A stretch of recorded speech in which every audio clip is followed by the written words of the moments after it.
បាទជំរាបសួរនិងសួស្តីពុកម៉ែបងប្អូនទាំងអស់គ្នាស្វាគមន៍សាជាថ្មីមកកាន់ Channel YouTube របស់ខ្ញុំថ្ងៃនេះខ្ញុំនឹងបង្ហាញបងប្អូនទាំងអស់គ្នាអំពីរបៀបនៃការឆែក password account Facebook របស់បងប្អូនទាំងអស់គ្នាដែលបងប្អូនទាំងអស់គ្នាបានភ្លេចអញ្ចឹងកុំឲ្យខាត់ពេលវេលាយូរយើងចូលទៅអនុវត្តទាំងអស់គ្នាហើយរបៀបឆែកគឺមាន2ប្រភេទបាទអញ្ចឹងប្រភេទទី1បងប្អូនទាំងអស់គ្នាចូលទៅក្នុង setting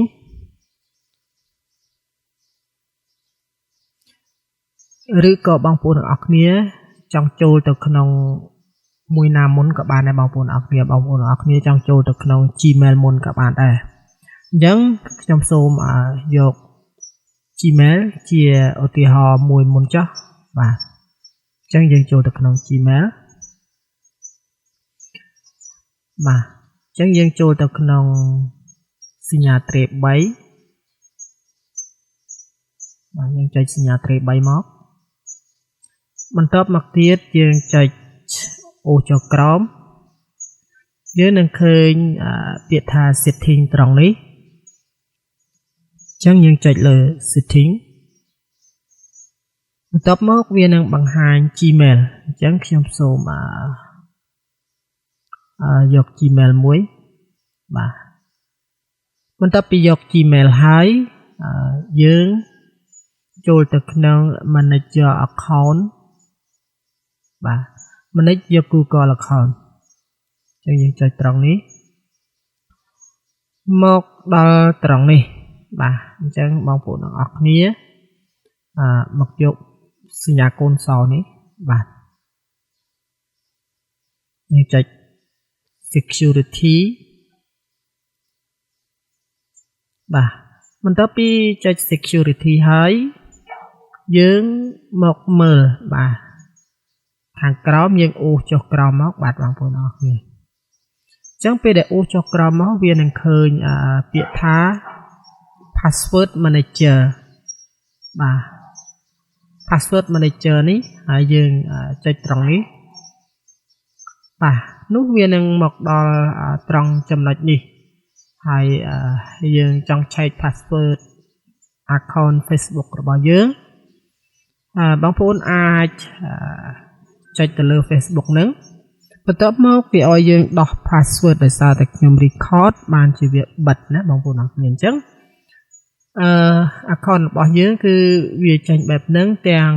យើងបដូរ password នៅពេលណានៅពេលណាគឺវាបញ្ជាក់នៅត្រង់ហ្នឹងហើយ password ពេលដែលបងប្អូនទាំងអស់គ្នាចុចសញ្ញា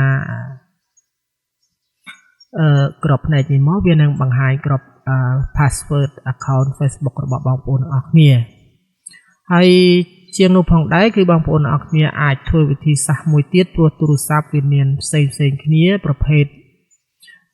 មេនុយផ្សេងគ្នាអញ្ចឹងកម្មវិធីវាអត់ដូចគ្នាទេអញ្ចឹងបងប្អូនទាំងអស់គ្នាអាចធ្វើវិធីសាស្ត្រមួយទៀតខ្លាចលោកបងប្អូនទាំងអស់គ្នារកមិនឃើញទេបងប្អូនទាំងអស់គ្នាបានអញ្ចឹងបងប្អូនទាំងអស់គ្នាអាចមាន2-3ចំណុចទៀតដែលបងប្អូនទាំងអស់គ្នាអាចធ្វើអញ្ចឹងបងប្អូនទាំងអស់គ្នាអាច search នៅក្នុង setting បាទយើងចូលមកក្នុង setting បែបហ្នឹងហើយយើងអាច search មកបាទយើងអាច search ទៅក្នុង setting ហើយយើង search ពាក្យថា password ណាយើង search ពាក្យថា password បាទយើង search ពាក្យថា password ពាក្យថា search ពាក្យថា password បាទ check up បាទ check up នេះបងប្អូនទៅសេពេញមកក៏បានដែរបាទ check up អញ្ចឹងទៅបាទ check up បាទហ្នឹងពាក្យ check up អញ្ចឹងមកបាទពេញអញ្ចឹងមកវានឹងចូលមកដល់បែបនេះបាទហើយបើកាន់តែលឿនមួយទៀតគឺមានវិធីសាស្ត្រមួយទៀតគឺលឿនចុចតែមួយคลิกគឺដល់តែម្ដងបាទអញ្ចឹងយើងចុចត្រង់នេះវានឹង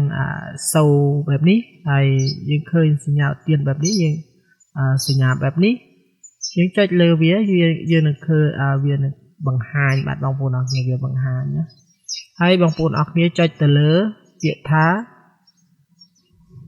view នេះវានឹងឃើញ password របស់ខ្លួនឯងតែម្ដងហើយចុចលើ edit ក៏បានដែរហ ហើយវិធីសាស្ត្រមួយទៀតគឺយើងទៅលើយើងទៅធ្វើដដែលបាទយើងទៅធ្វើក្នុង setting ដដែលយើងចូល setting ម្ដងទៀតហើយយើង cancel ចោលវាសិនហើយយើង search ពាក្យមួយទៀតដែលគេដាក់ថា password ដូចគ្នាអញ្ចឹងយើងដាក់ password មួយទៀតណា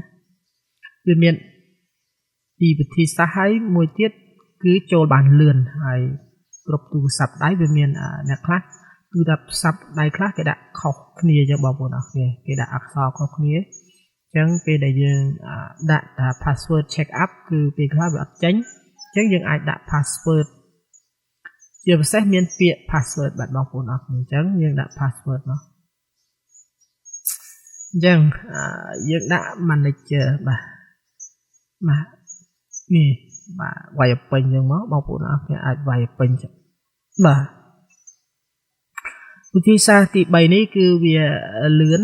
បាទវាលឿនខ្លាំងមែនតើអញ្ចឹងវាចូលទៅក្នុងនឹងដូចគ្នាបាទបងប្អូនអរគ្នាគឺចូលមកដល់ត្រង់នេះតែម្ដង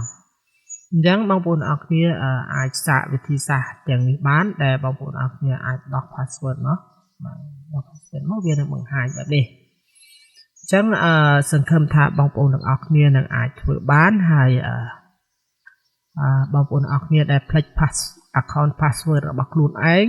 បងប្អូនអាចធ្វើវិធីសាស្ត្រនេះបងប្អូនអាចឆែកមើល account password របស់ Facebook របស់បងប្អូនទាំងអស់គ្នាបានបាទអរគុណច្រើនជួបខ្ញុំបាទនៅវីដេអូក្រោយៗទៀត